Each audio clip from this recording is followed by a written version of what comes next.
On va s'incliner courtement dans la prière avant. Seigneur, merci de bien vouloir bénir ces instants. Et encore une fois, Seigneur, nous levons les yeux vers le ciel, où tu es, Seigneur, et nous espérons en toi. Merci, Père, de nous bénir, de bénir ta parole, Seigneur. Tu nous l'as laissée pour être un guide, Seigneur, pour nous conduire dans toute la vérité, dans toute ta pensée, tout ce qui t'est agréable. Nous savons que ta volonté est bonne, agréable et parfaite. Seigneur, que tu bénisses ta parole, qu'elle ne revienne pas à toi sans effet, Seigneur, et qu'elle produise le fruit que tu veux produire, Seigneur. Bénis-la, Seigneur, au nom de Jésus-Christ, s'il te plaît. Amen. Alors, j'ai donné pour titre à ce message « Le féminisme biblique ». On vit dans une société qui a beaucoup changé depuis 2 siècles, et il y a eu des grandes avancées, on peut dire, au niveau des droits des femmes. Et je pense au droit à l'éducation, au droit de vote à la fin du 19e siècle. Et aujourd'hui, c'est même incroyable de se dire que c'était pas acquis avant. Enfin, on n'en revient pas. On n'en revient pas. Les femmes ont vraiment dû vivre dans une société dominée de tout temps par les hommes. Et le féminisme, qui date vraiment de 150 ans à peine, a cherché finalement un rééquilibrage homme-femme. Et c'est pas dire que aujourd'hui tout est parfait, loin de là. La condition féminine, elle souffre encore, les femmes souffrent encore dans le monde. Il y a des injustices. Je regardais un reportage sur l'Afghanistan. Et donc, on interviewait, c'est un journaliste qui a passé 8 mois avec eux, qui a vécu avec eux, qui a interviewé. Et donc, il était avec des talibans. Et puis, il enregistre, il filme un peu tout. Et donc, il enregistrait une conversation entre hommes et tout ça. Et il y en a un qui se vante, il dit moi, je suis marié avec une médecin. Mais, rassurez-vous, elle ne pratiquera plus jamais la médecine. On se dit, mais c'est pas possible. Une telle bêtise, telle bêtise. Mais j'aimerais qu'on comprenne la racine de ce déséquilibre et de cette injustice. Quelle est la raison, en fait, principale ? La raison principale de cette domination masculine, elle se trouve dans la Bible, dans la Genèse. Il suffit de reprendre les Écritures. Juste après qu'Ève tende du fruit défendu donc à Adam, et qu'ils en mangent tous les deux, ils vont connaître un jugement. Dieu les a prévenus, en leur disant, mais ne mangez pas de l'arbre de la connaissance du bien et du mal, mais ils ont désobéi et ils vont en subir les conséquences. Et les conséquences seront dramatiques pour l'un comme pour l'autre. Et on va relire ce passage de Genèse 3, versets 16 à 19. Il dit à la femme, « J'augmenterai la souffrance de tes grossesses, tu enfanteras avec douleur, et tes désirs se porteront vers ton mari, mais il dominera sur toi. » Il dit à l'homme, « Puisque tu as écouté la voix de la femme, et que tu as mangé de l'arbre au sujet duquel je t'avais donné cet ordre, tu n'en mangeras point, le sol sera maudit à cause de toi. C'est à force de peine que tu en tireras ta nourriture tous les jours de ta vie. Il te produira des épines et des ronces, et tu mangeras de l'herbe des champs. C'est à la sueur de ton visage que tu mangeras du pain, jusqu'à ce que tu retournes dans la terre d'où tu as été pris, car tu es poussière, et tu retourneras dans la poussière. » Donc, l'homme et la femme ont été jugés à cause de ce refus de suivre ce que l'Éternel leur demandait, de ne pas prendre du fruit de cet arbre. Maintenant, j'aimerais qu'on revienne sur le verset 16. Dieu dit à la femme, « J'augmenterai la souffrance de tes grossesses, tu enfanteras avec douleur, tes désirs se porteront vers ton mari, mais il dominera sur toi. » Il dominera sur toi. C'est pas ici que Dieu donne à l'homme autorité pour maintenant écraser la femme. C'est pas ça. En fait, le terme hébreu, ici, dominera sur toi, peut être pris de 2 manières.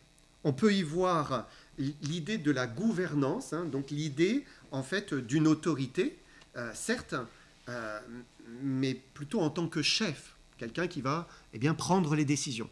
Ou bien, on peut y voir aussi l'idée d'une domination, mais qui est néfaste, qui est mauvaise, qui est abusive. On peut voir les deux sens. Comment savoir de quel sens prendre ce verset? Est-ce que Dieu établit une certaine autorité à l'homme à partir de ce moment-là?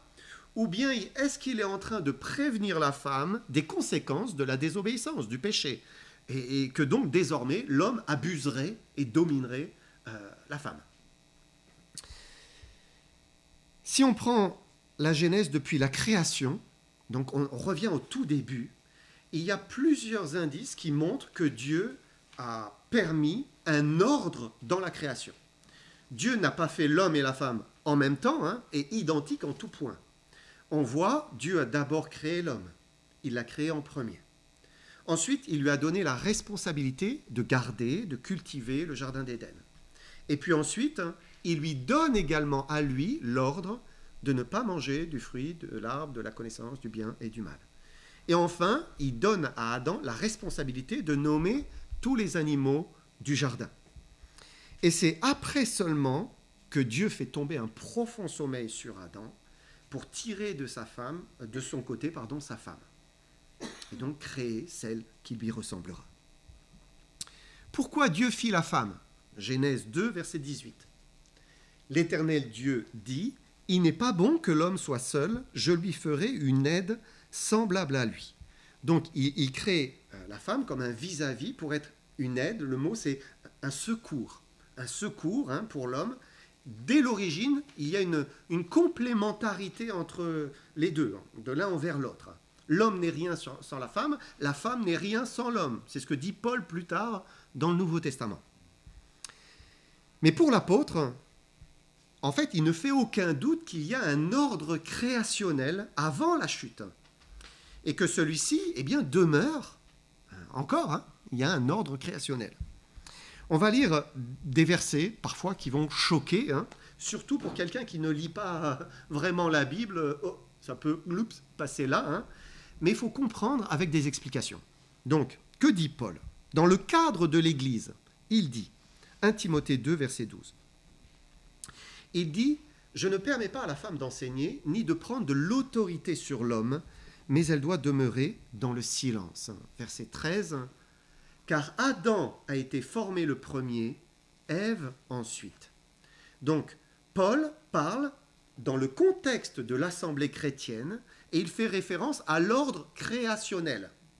Dieu a créé l'homme en premier, il lui a confié la responsabilité en premier, puis il a créé la femme en deuxième pour être un vis-à-vis, pour être une aide, pour être un secours, une personne qui vient le compléter.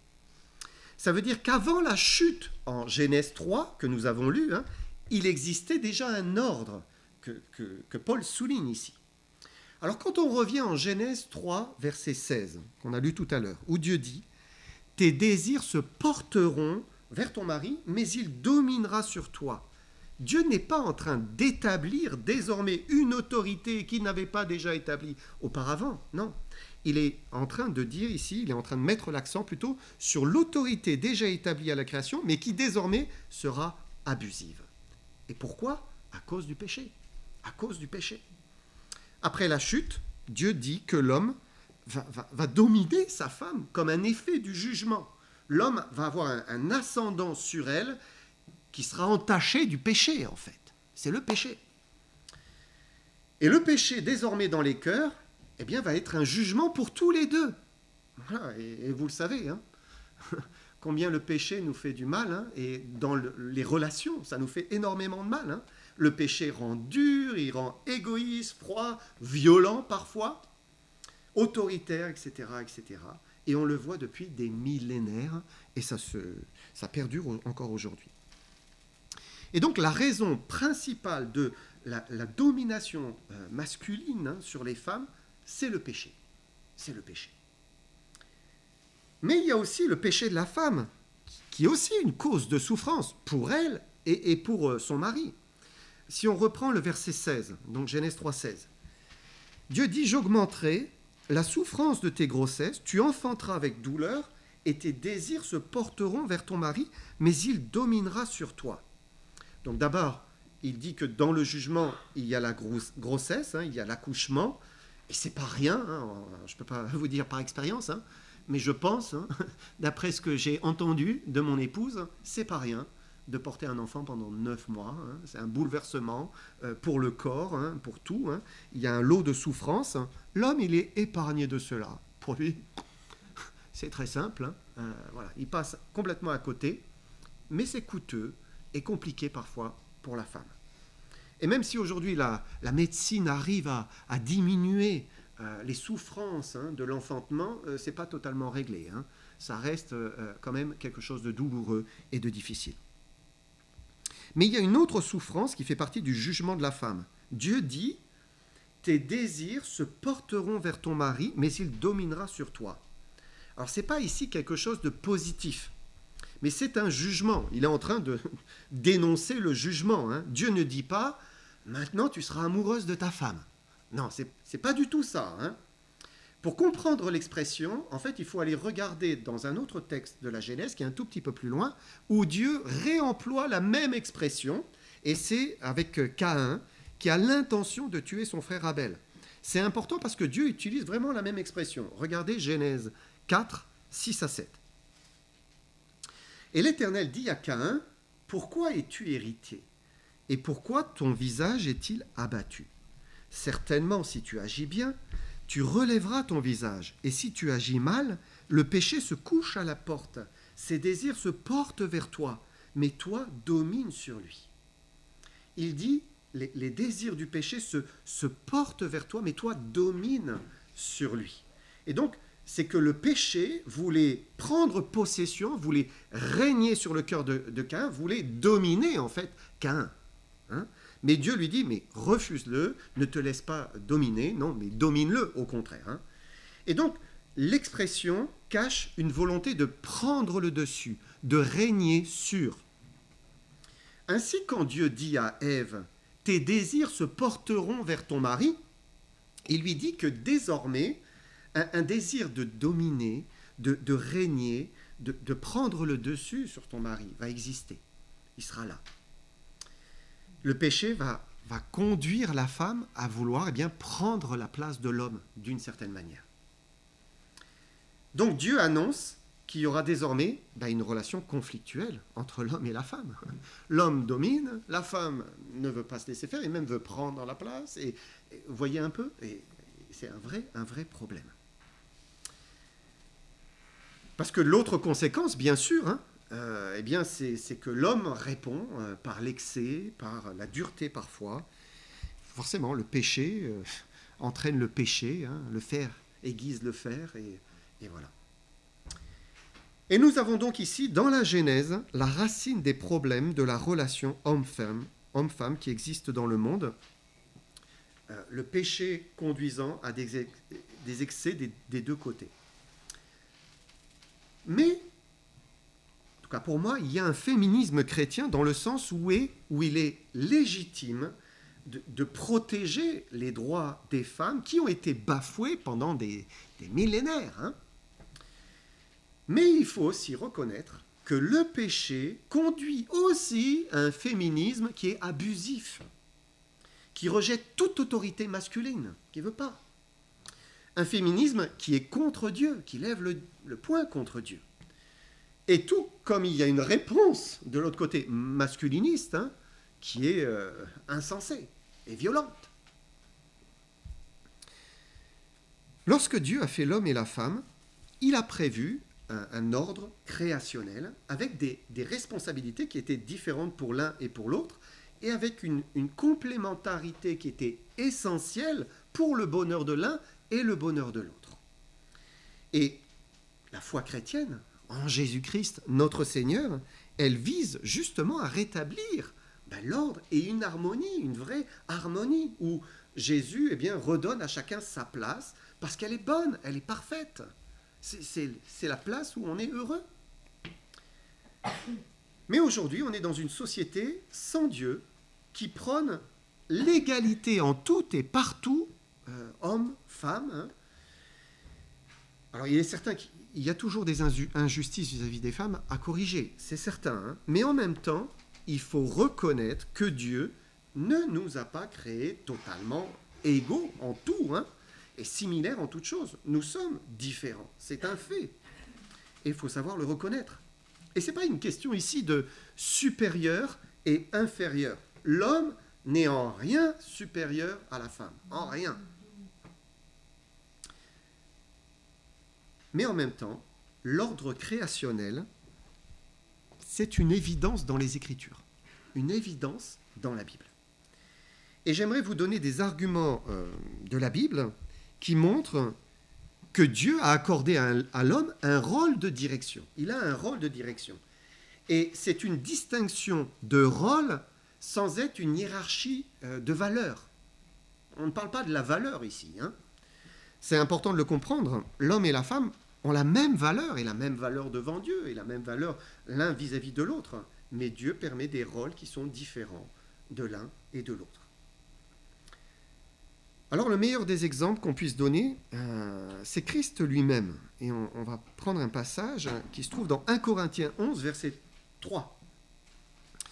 1 Corinthiens 11, verset 3, il dit « Je veux cependant que vous sachiez que Christ est le chef de tout homme, que l'homme est le chef de la femme, et que Dieu est le chef de Christ. » Donc, la Bible dit que l'homme est le chef de la femme. Littéralement, il est la tête, c'est-à-dire celui qui est responsable de mener, de conduire, de décider, parce qu'il faut une tête. Pour faire avancer un corps, un groupe, il faut nécessairement une tête, il faut une direction. Et donc, il dit que l'homme est la tête en ce sens. Et Dieu a décidé cela avant la chute. C'était déjà l'ordre créationnel. Et ensuite, la chute a provoqué la souffrance, l'abus, la domination, mais ça n'enlève pas l'autorité que l'homme avait déjà reçue avant la chute. Dans ce même passage, c'est intéressant parce qu'on lit que Dieu est le chef de Christ. Il est la tête de Christ. Donc Dieu le Père a autorité sur Dieu le Fils. Et c'est ici la meilleure preuve que la distinction de rôle ne crée pas un supérieur et un inférieur. Christ est Dieu au même titre que son Père qui est Dieu. Ils sont Dieu. Dans leur nature, ils sont Dieu. Ils sont le Dieu vivant et vrai. Mais le Fils prend volontairement une place de soumission et il accepte l'autorité de son Père. Pourquoi ? Parce que la volonté de Dieu est bonne, agréable et parfaite. Et ça lui pose absolument aucun problème. Parce que Dieu est bon. Et c'est une bonne chose. Et c'est la même chose pour l'homme. Il n'est pas du tout supérieur à sa femme, non. Mais il a reçu une responsabilité, celle d'être la tête. Responsabilité qu'il payera aussi très cher pour toutes les fois où il en a abusé, où il a mal fait, où il a pris des mauvaises décisions. Il le payera. Dieu tient responsable celui à qui il a confié une responsabilité. Mais on ne peut pas contester cette parole dans la Bible. Paul dit, l'homme est le chef de la femme. Et si on dit, oui, mais non, mais ça ne veut pas vraiment dire ça, c'est intéressant parce qu'il le redit encore. Éphésiens 5, verset 23. Il dit, car le mari est le chef de la femme, comme Christ est le chef de l'Église, qui est son corps, et dont il est le sauveur. Donc, il le répète. Voilà. Quand Dieu répète 2 fois, vous pouvez vous dire, ça a du sens. Deuxième argument. On voit que dès le début, dès le commencement de l'humanité, Dieu confie la direction à des hommes, donc à l'autorité à des hommes. Et on le voit au travers des patriarches. Donc Abraham, Isaac, Jacob, les 12 fils de Jacob, qui vont donner les tribus d'Israël. Donc la direction masculine, c'est un fait historique, biblique, c'est un fait. Ensuite, dans la continuité de l'histoire, Dieu a donné la loi à Moïse. Et dans la loi, Dieu confirme encore l'autorité de l'homme. On le voit par 3 choses. D'abord, par les vœux. Vous savez qu'on pouvait faire un vœu. Voilà, je fais le vœu à Dieu, par exemple, de faire ceci, de faire cela. Et la loi explique que dans le cadre d'un mariage, d'un couple, si une femme faisait un vœu sans même en avoir parlé à son mari, et que ce vœu était jugé par son mari pas une bonne chose pour elle, il pouvait rompre le vœu et dire non, je veux pas que tu fasses ce vœu. C'est pas une bonne chose. Et en fait, il casse le vœu. Il avait l'autorité. On le voit ensuite dans le sacerdoce. Dans la tribu de Lévi, ceux qui faisaient le sacerdoce, c'était des hommes. Les sacrificateurs, c'était des hommes. Et puis on le voit enfin dans l'héritage. C'est le fils aîné qui était l'héritier. Voilà, on lui transmettait l'autorité pour la famille. Et donc la loi de Moïse, elle donnait cette autorité aux hommes tout en protégeant les femmes. Il y a aussi des lois qui concernaient les femmes, mais il ne fait aucun doute que durant ce temps, l'homme était responsable de la famille et responsable aussi de la vie religieuse. C'était lui qui offrait les sacrifices, qui s'approchait de Dieu pour la famille et pour le peuple. Alors maintenant, on peut se dire que tout ça, c'est un héritage du patriarcat. Et que, vous savez, le patriarcat, c'est justement ce que le féminisme veut combattre. Il y a un féminisme qui refuse cette idée-là. Maintenant, on se pose la question, est-ce que Dieu va changer quelque chose dans la suite? On arrive avec la venue de Jésus-Christ. Et Jésus choisit 12 apôtres, 12 hommes. Donc, il confie les prémices de son Église à des hommes qu'il a choisis d'avance. Pourquoi de nouveau choisir que des hommes? Et là, simplement, on ne fait qu'exposer des faits historiques bibliques. Le Seigneur aurait pu redresser en se disant, mais là, il y a une injustice égalitaire vis-à-vis des genres. Mais non, il ne change pas la direction. Il continue à confier à l'homme. Ensuite, Dieu choisit de confier le gouvernement et l'enseignement de son Église à des anciens, des pasteurs et des évêques. Est-ce qu'il va ouvrir la possibilité aux femmes? Dieu aurait pu nous montrer au moins un seul exemple, rien qu'un, d'une ancienne. Pourquoi pas? Après tout, est-ce qu'on ne trouve pas les diacres et on voit son pendant diaconesse? Ça existe. Pourquoi on ne trouve pas une ancienne? Non. Et même quand on lit les caractéristiques pour devenir ancien, il est dit qu'il soit mari d'une seule femme. Donc clairement, encore une fois, ce sont des hommes. Il n'a pas ouvert la porte pour la direction et l'enseignement de l'Église dans toutes les épîtres. Alors, je comprends, et je sais que certains sont en complet désaccord dans l'Église de Jésus-Christ vis-à-vis de cela. Et ce n'est pas, à mon sens, un couple comme Priscille et Aquilas qui vient effacer tout ce passé. Priscille et Aquilas sont un couple qui était consacré au Seigneur. Et Dieu veut que les femmes aussi s'impliquent dans le service spirituel et qu'ils soient à deux pour bien conseiller et puis apporter un complément d'enseignement à quelqu'un qui était dans le besoin. Oui, pas de problème. Mais Dieu n'a pas ouvert le pastorat aux femmes. On le voit en tout cas dans les Écritures. Et si la porte n'était pas ouverte, Paul va carrément la fermer. Il la ferme avec 2 passages. Le premier fait référence, la première référence se trouve en 1 Corinthiens 14. 1 Corinthiens 14, 32 à 35. Les esprits des prophètes sont soumis aux prophètes, car Dieu n'est pas un Dieu de désordre, mais de paix. Comme dans toutes les églises des saints, que les femmes se taisent dans les assemblées, car il ne leur est pas permis d'y parler, mais qu'elles soient soumises, comme le dit aussi la loi. Si elles veulent s'instruire sur quelque chose, qu'elles interrogent leur mari à la maison, car il est malséant à une femme de parler dans l'Église. Quand on lit ce texte, il faut replacer encore dans le contexte. On est à Corinthe. Quand vous lisez l'Église de Corinthe, c'était une église désordonnée, c'était vraiment n'importe quoi, c'était la cacophonie. Ils parlaient tous des langues différentes, le parthe, le mède, l'élamite, tous en même temps. Certains se levaient, prophétisaient en même temps. Et puis, en plus, au milieu de tout cela, des femmes se levaient et puis interrompaient, disaient « Oh, moi, je ne suis pas d'accord avec ce qu'il dit ou posaient des questions, arrêtaient l'enseignement qui était donné par les hommes. Et donc, Paul vient corriger tout cela et il dit « Stop, arrêtez !» il va parler pour les prophètes, il va parler pour ceux qui parlent en langue, et puis il va parler pour les femmes en disant arrêtez, voilà, stop. Alors attention, ça ne veut pas dire que quand on passe la porte d'une assemblée, la femme, terminée, elle ne doit plus rien dire. Silence absolu. Vous le trouverez, hein? Dans certaines assemblées, vous le trouverez. Hein?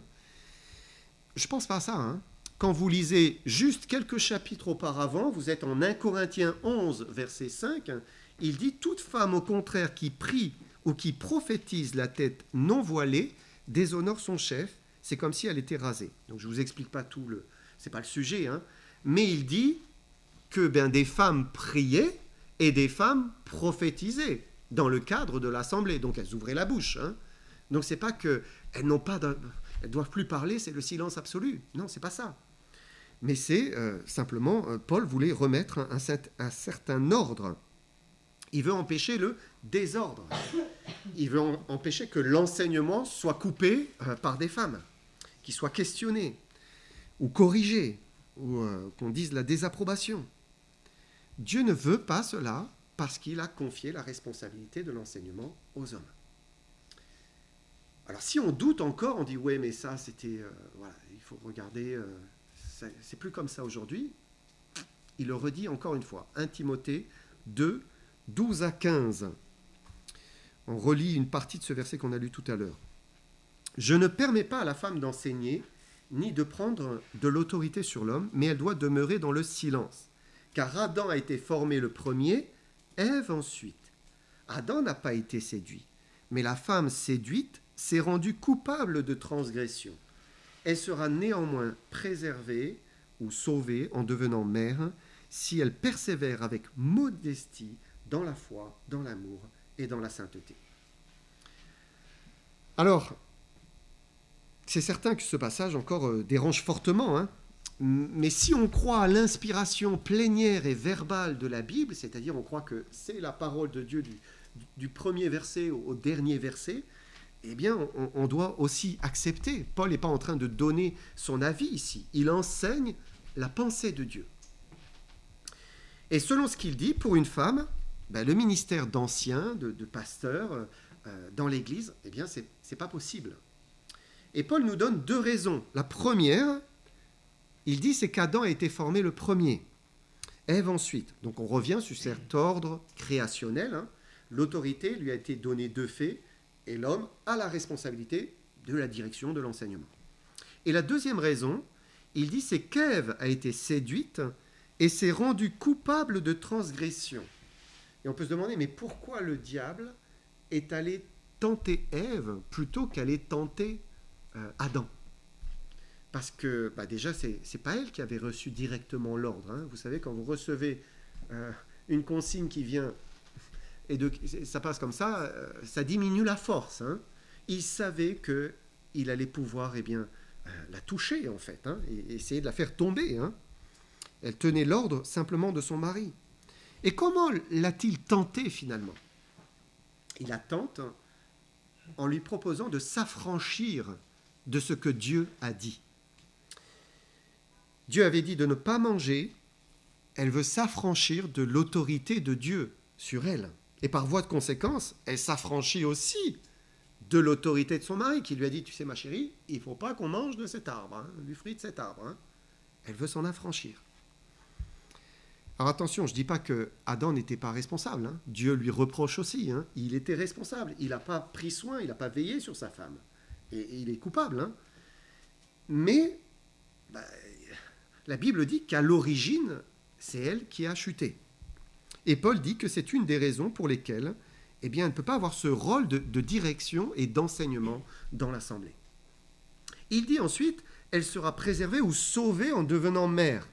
Et en fait, il montre ici un chemin qui permet à la femme d'exercer une autorité dans le cadre du foyer.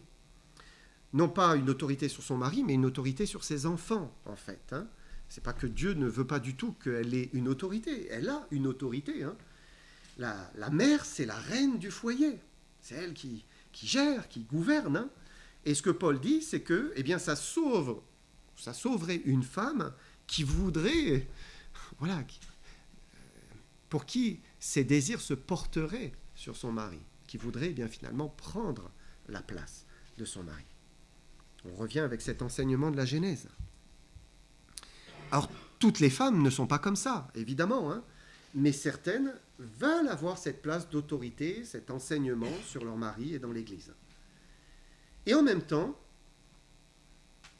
que le féminisme est apparu dans la société et qu'il a permis de libérer les femmes d'un joug oppressif, c'est vrai, hein, le féminisme a permis des grandes avancées pour la condition féminine, hein.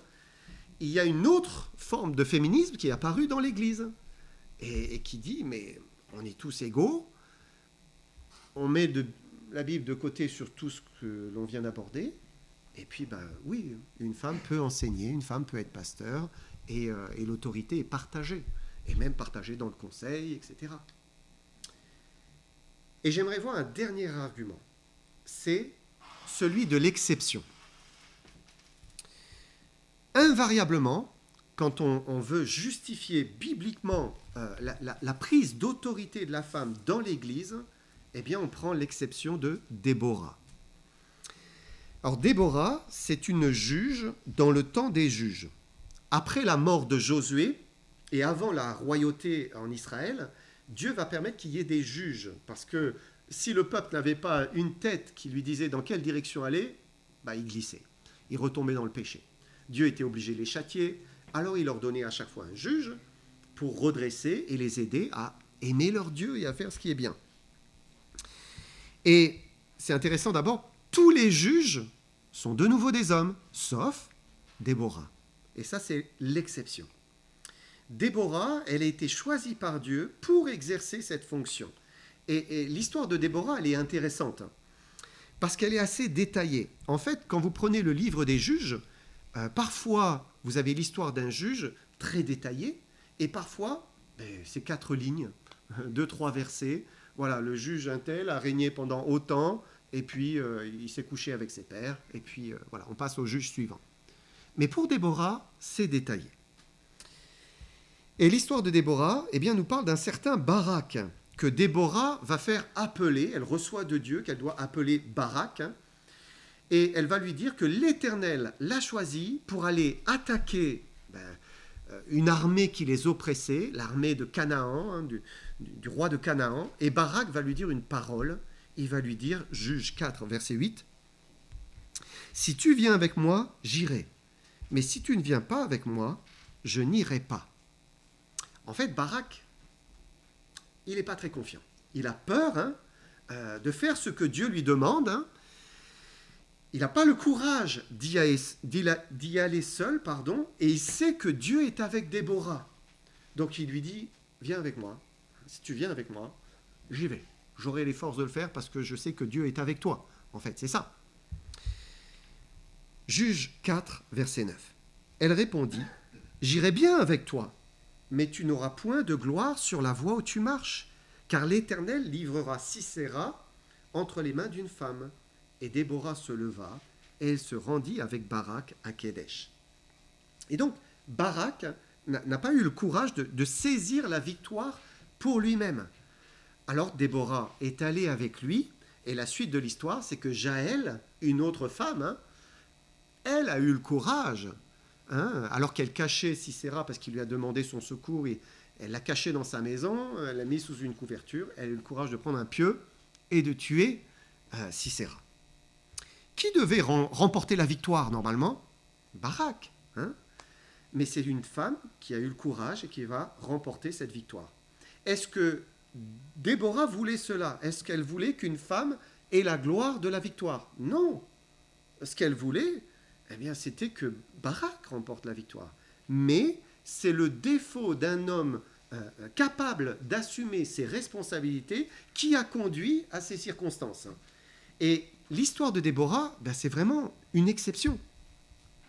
Pourquoi? Parce qu'à cette époque-là, il n'y avait pas suffisamment d'hommes courageux. Il n'y avait pas d'hommes qui prenaient leurs responsabilités et qui étaient prêts à mener le peuple et à faire ce qu'il fallait. Il n'y avait pas d'hommes. Alors, Dieu choisit une femme. Parce qu'une femme est tout autant capable qu'un homme. Elle a toutes les mêmes capacités. Et donc, il voit une femme qui l'aime et qui, elle, a le courage. Ce sera toi. Tu le feras. Mais c'est une exception.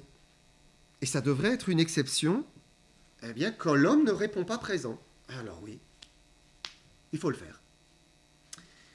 Et je relève l'attitude de Déborah. C'est quand même touchant, hein. Déborah veut que Barak prenne la place qui lui revient. Celle de celui qui remporte la victoire et la gloire, hein, sur le roi de Canaan. Et sans aucun doute, c'était une femme de personnalité. Voilà, une femme qui savait mener les choses, hein. Mais elle était aussi une femme soumise à l'Éternel, une femme qui aimait l'Éternel. Et la femme qui aime l'Éternel et qui a du caractère, hein, elle va toujours chercher à faire en sorte que que l'homme assume ses responsabilités et qu'il soit, eh bien, celui qu'il doit être. C'est ce qu'elle voulait. Elle le pousse en avant. Vas-y. C'est ce que la femme doit faire, hein. Voilà. Tu es le chef, tu es le responsable, tu es le conducteur. Vas-y. Et ça soulève un autre problème en même temps. C'est la faiblesse de certains hommes qui, au lieu d'obéir à Dieu et de faire ce qu'on attend d'eux, eh bien, sont timorés, disent « Ah non, ils s'effacent complètement. » Et le résultat, c'est évidemment que les femmes prennent la place. Et c'est normal. C'est normal. Mais Dieu a donné un ordre créationnel qui est bon, pourvu qu'on l'exerce avec lui, hein, en lui. Hein. C'est vraiment important. Pour terminer, il est toujours légitime d'être du côté du féminisme quand il s'agit de défendre des droits fondamentaux. Beaucoup trop de femmes souffrent aujourd'hui encore à cause du péché de l'homme et de son machisme primaire. Hein, c'est terrible. Mais on est quand même influencé par une société qui pousse, hein, vers un féminisme qui prône la parité, l'égalité en tout. Il faut même effacer les genres. Il ne faut plus que les garçons ils jouent avec des voitures, que les petites filles jouent avec des poupées. Non, on efface tout ça. Hein. Tout le monde doit être égaux.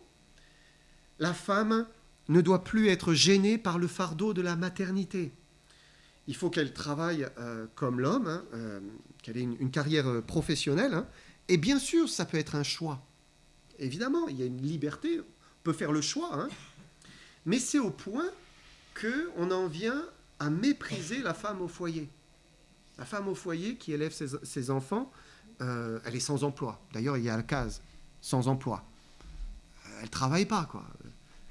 C'est quand même du travail, hein, pour quelqu'un qui a des enfants. Hein. Et un féminisme biblique, eh bien, c'est redonner la place légitime que Dieu voulait pour la femme. C'est celle qui vient complémenter, qui vient secourir, hein, l'homme, et il a souvent besoin d'être secouru. Hein. Celle d'une personne qui a les mêmes droits, le même respect, la même valeur.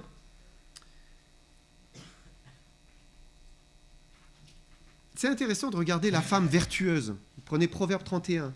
Vous regardez cette femme. Lisez Proverbe 31. Vous allez voir une femme d'affaires, une femme courageuse, une femme qui a des projets, qui entreprend, qui achète un champ, voilà, elle est waouh, hein, mais elle laisse son mari siéger avec les anciens. Hein, voilà, les rôles sont bien répartis.